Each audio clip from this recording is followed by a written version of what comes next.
శ్రీ అక్కలకోట మహారాజు చరిత్ర 8వ అధ్యాయం. శ్రీ స్వామి సేవకులు. చోళప్ప గురించి చెప్పుకుందాం. శ్రీ స్వామి అక్కలకోట రాగానే స్వామికి మొదట భిక్ష పెట్టిన భాగ్యం చోళప్పకు లభించింది. ఆ తర్వాత స్వామి ఎక్కువ కాలం వాళ్ళింట్లోనే ఉంటూ వచ్చారు. చోళప్ప భార్య యశోబాయి, 2 కొడుకులు స్వామిని చూచి పిచ్చివాడు అనుకున్నారు. కారణం, స్వామి బాలోన్మత్త పిశాచ వృత్తిలో ఉన్నారు. చోళప్ప స్వామిని తన ఇంట్లోనే ఉండమని ప్రార్థించి ఒప్పించుకున్నప్పుడు అతడే ఒక పిచ్చివాడిని తెచ్చి ఇంట్లో పెడుతున్నాడని యశోబాయి ఎంతో అయిష్టతను వ్యక్తం చేసింది. చోళప్ప భక్తి విశ్వాసాలను పరీక్షించడానికి అతని భార్య స్వామి చేతిలో చక్కటి గీటురాయిగా వినియోగపడింది. స్వామి యథేచ్ఛగా ప్రవర్తించేవారు. ఇంట్లో ఉన్న ధాన్యం ఎవరి అనుమతి లేకుండానే స్వామి తీసుకుపోయి ఆవులకు పెట్టేవారు.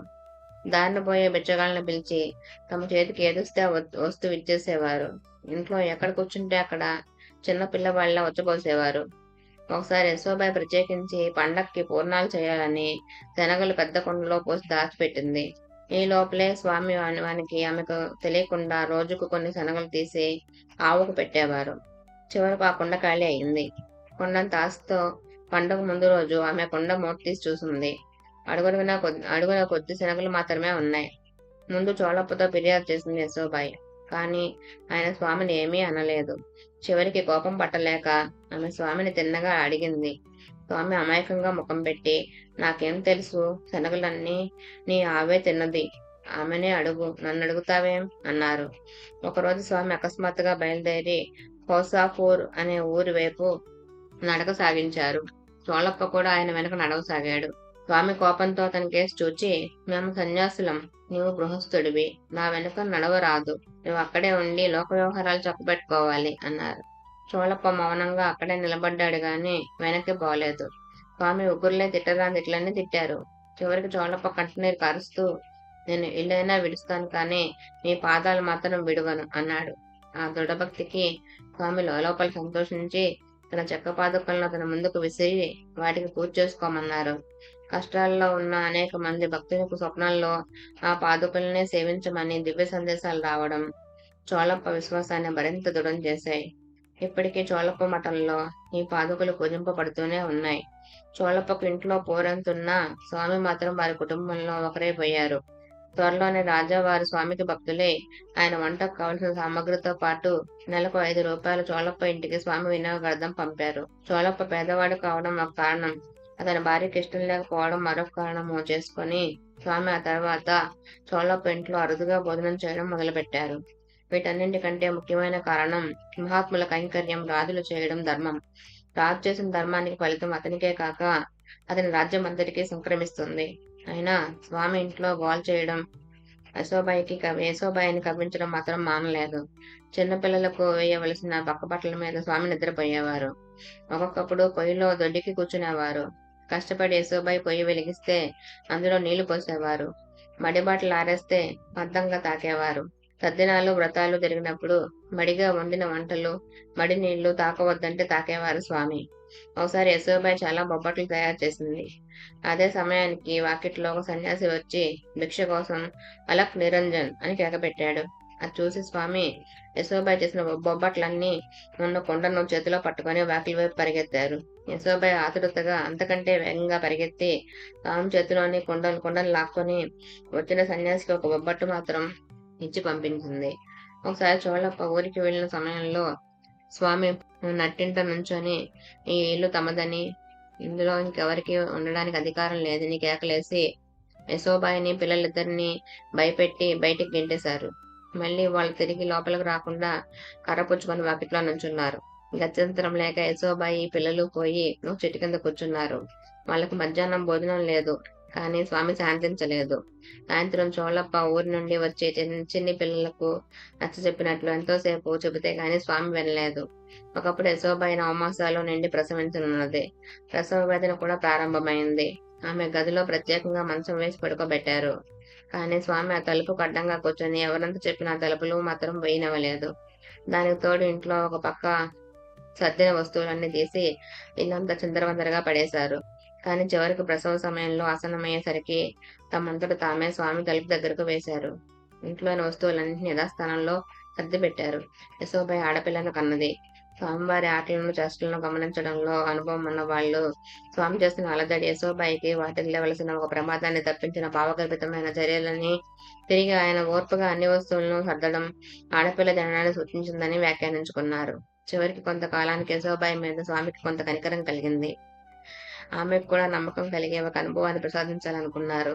కానీ ఆమెది వైరభక్తి కదా, అందుకని స్వామి చూపిన లీల కూడా అలాంటిదే. ఒకరోజు తేలు కుట్టి ఆమె చాలా బాధపడుతున్నది. బాధతో ఆమె పెద్ద పెద్ద కేకలు పెడుతుండగా స్వామి తన పాదుకలను విసిరి తేలు కుట్టిన చేతిని అందులో పెట్టమన్నారు. ఆమె అందులో చేపెట్టిన మరుక్షణమే బాధంతా మాయమైపోయింది. కానీ ఆమె చెయ్యి బయటికి తీసిన మరుక్షణమే మళ్ళీ బాధ ఎక్కువైంది. మళ్ళీ చెయ్యి పాదుకల్లో పెట్టగానే మళ్ళీ బాధ అదృశ్యమైంది. చివరికి ఆ చేతిని పాదుకల్లోనే ఉంచి ప్రశాంతంగా నిద్రపోయింది. సంసారం తేలుకాటి వంటిది. స్వామి పాదుకలను శరణం వెడితే ఆ బాధ ఉండదని, వాటిని మధ్యలో విస్మరిస్తే సంసార బాధ తలెత్తుతుందని, అందుకని చేతలను కూడా ఎల్లప్పుడూ స్వామి పాదుకల మీద ఉంచినట్లయితే ఎప్పుడు ఏ బాధ లేకుండా శాంతిగా ఉండవచ్చని దీని తాత్పర్యం. ఒక రకంగా చూస్తే చౌలప్ప అందరి భక్తుల కంటే అదృష్టవంతుడు. స్వామి అతని ఇంట్లో ఉన్నంత కాలం ఇంకెవరింట్లోనూ ఉండలేదు. కానీ మరో విధంగా చూస్తే అందరికంటే దురదృష్టవంతుడు కూడాను. స్వామి అందు అతనికి ఉన్న గౌరవం అచంచలమైనప్పటికీ అది భక్తి స్థాయికి పరిపక్వం కాలేదు. అతని భక్తి పరిపూర్ణం కాలేదు. స్వామి హస్తస్పర్శ మాత్రం చేత ఎంతో మంది దివ్యానుభూతిని పొంది శాశ్వతమైన ముక్తి పదంలోకి ప్రవేశించారు. కానీ చోళప్పకు అటువంటి అదృష్టం లేకపోవడం శోచనీయమే. ఈ సృష్టిలో ప్రతిదీ అనుక్షణం మారుతూనే ఉంటుంది. పెద్దానికి అటు వృద్ధి గాని ఇటు క్షయం గాని ఏదో ఒకటి తప్పదు. చోళప్ప హృదయంలోని భక్తి వృద్ధి చెందలేదు. అందువల్ల కొంతకాలానికి హృదయంలో అతడు స్వామికి దూరమైనాడు. సకల దేవతా స్వరూపాలను ఎంతో మందికి తనలోనే దర్శనమిచ్చి ఎంతో మందిని తన దయాదృష్టి చేత శ్రీ స్వామి బ్రహ్మజ్ఞానులుగా మార్చిన చోళప్పకు పూర్తి విశ్వాసం కుదరక అక్కడకు ఇక్కడకు యాత్రలు చేస్తూనే ఉన్నాడు. కాలక్రమేణ అతనిలో ధనకాంక్ష బలపడింది. ఈ పరివర్తన చెందుతున్న అతని హృదయం గురించి స్వామి ఒకసారి భావగర్భితంగా ఇలా అన్నారు: నా వస్తువే నాకు ఎదురు తిరుగుతుందా అని. శ్రీ స్వామి వంటి వారికి తన పర అనే భేదం ఉండదు. దృష్టి అంతటిని తమలోనే తమ రూపంగానే చూసుకుంటారు. కానీ భక్తులే వారి హృదయంలో ఉన్న భక్తిని బట్టి వారే స్వామికి దగ్గర దూరం అవుతుంటారు. చోళప్ప జీవితంలో చివరి దశలో రోగంతో మంచం పట్టాడు. కానీ స్వామి అతనికి ఎప్పుడు దర్శనం గాని తమ ప్రసాదం గాని ఇవ్వలేదు. స్వామి భక్తులు ఎవరో ఆయన పాతతీర్థం తీసుకెళ్లి అంతిమ గడిలో చోళప్ప నోట్లో పోశారు. చోళపతి కష్టం మీద దాన్ని మింగగలిగాడు. కానీ ఇంత మాత్రం చేత స్వామికి అతని మీద ప్రేమ తరిగిందనుకోవడం పొరపాటు. చోళప్ప మరణించిన వార్త వినగానే స్వామి ముఖంలో విషాదఛాయలు అలుముకున్నాయి. స్వామి మనస్సును అర్థం చేసుకోలేని భక్తులతో స్వామి చెప్పారు, తనకు చోళప్పకు మధ్యనున్న ప్రేమ సహజంగా తండ్రి కొడుకుల మధ్య నుండే ప్రేమ కంటే 7 రెట్లు బలమైందని, ఆ కారణంగా తాము కూడా త్వరలో తాను చాలిస్తామని. చివరకు ఆలోచనగా ఇలా అన్నారు స్వామి: ఈ ప్రపంచంలో ఎవరు మరెవరి వారు కారు. చోళప్పల లేకుండా నేను ఎక్కడికి వెళ్ళేది? నేను నా లీలలు మరెవరికి చూపేది? ఇప్పుడు సుందరాబాయి గురించి చెప్పుకుందాం. స్వస్థానం అసలు షోలాపూర్. ఆమె చిన్న వయసులోనే వితంతువైంది. ఒకప్పుడు ఆమెకు కాళ్ళలో పుండ్లు లేచి ఎన్ని చికిత్సలు చేసినా తగ్గలేదు. చివరకు స్వామిని దర్శించినప్పుడు వారి అనుగ్రహంతో తగ్గిపోయింది. నాటి నుండి ఆమె స్వామి సేవలో నిమగ్నమై ఆయన సన్నిధిలో ఉండిపోయింది. కొద్ది కాలం తర్వాత ఒకరోజు చోళప్పతో, స్వామి మేము కుట్ర చేసి నిన్ను నా సేవ నుండి తొలగించి తానే నా వ్యవహారాలు చూసుకుంటుంది, జాగ్రత్త అన్నారు. కానీ అతడు ఆయన మాటకు నమ్మలేదు. యుక్తివంతురాలైన స్వామి దగ్గర తనకు ఎంతో పలుకుబడుందని భక్తులను నమ్మించి వారి దృష్టిలో ప్రాధాన్యం గడించింది. స్వామి అనుగ్రహం పొందాలంటే ఆమెకు కానుకలే సమర్పిస్తే చాలన్న విశ్వాసాన్ని వారిలో కల్పించింది. ఆమె కూడా కొంతవరకు అలానే తలచింది. కారణం భక్తులు సమర్పించిన కానుకలన్నీ స్వామి ఆమెకే అప్పగించడమే కాక సామాన్యంగా ఆమె చెప్పినట్లే చేస్తుండేవారు. ఒకనాటికి ఆమె గర్వానికి ఆశకు అంతు లేకుండా పోయింది. స్వామి సేవలో కూడా ఎంతో నిర్లక్ష్యము అగౌరవము చూపేది. ఆయనకు భక్తులు సమర్పించిన విలువైన వంటకాలు తనకు డబ్బిచ్చిన వారికి ముట్ట చెప్పి పాసుపోయిన రొట్టెలు మాత్రమే స్వామికి పెడుతుండేది. స్వామి ఇవేమీ పట్టించుకునేవారు కాదు. ఆయన కూడా షిరిడి సాయినాథుని వలె తమకు భక్తునికి చేయవలసిన హెచ్చరిక నిగూఢంగా పక్కవారికి చేసేవారు. అలానే ఒకరోజు అతను సుందరాబాయి తమ కూడబెట్టుకున్న ధనం గురించి గర్వంగా తలుచుకుంటున్న సమయంలో స్వామి చోళప్ప కేసు తిరిగి, ప్రే చోళప్ప, సేవకుడవైన నీవు ఇంతలోనే నన్ను కూడా శాసించగల నవాబు అయ్యావే అని మందలింపుగా అన్నారు. తన తప్పేమో అర్థం కాక, జోలప్ప వణికిపోయాడు. సుందరాబాయికి మాత్రం ఆ మాటలు దున్నపోత మీద వర్షంలా తలకెక్కలేదు. కొద్ది రోజుల్లో ఆమె అక్కలకోట మహారాణికి జోలప్ప గురించి లేనిపోని కుండాలు చెప్పి ఆమె హృదయంలో ద్వేషం రేకెత్తించింది. త్వరలో ఆమె స్వామి సేవకుడిగా జోలప్పను తొలగించి సుందరాబాయిని ప్రధాన సేవకురాలుగా నియమించింది. ఆ మరుసటి రోజు నుండి స్వామి సుందరాబాయికి గట్టి ప్రాముఖ్యం ఇవ్వక ఆమె నుండి అల్పమైన సేవలు మాత్రమే అంగీకరించి మొదలుపెట్టారు.